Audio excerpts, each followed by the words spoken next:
అందరికీ నమస్కారం.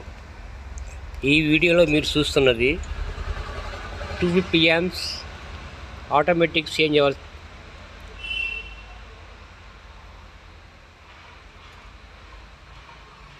కింద కేబుల్ కనెక్షన్ వచ్చి EB and DG.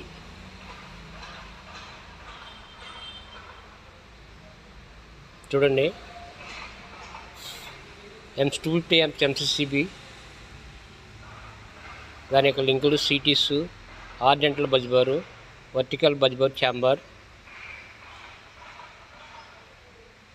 Out goings 100 amps, left side 4 numbers, right side 4 numbers and lighting పర్పస్కి ఎంసీబీలు వాడుతున్నారు. మీరు మన ఛానల్ చూస్తున్నారు కానీ ఎవరూ సబ్స్క్రైబ్ చేసుకోవడం లేదు. దయచేసి ప్రేక్షకులారా నాకు సపోర్ట్ చేయండి, నన్ను సపోర్ట్ చేయండి, 10 మందికి షేర్ చేయండి. ఉంటా మరి.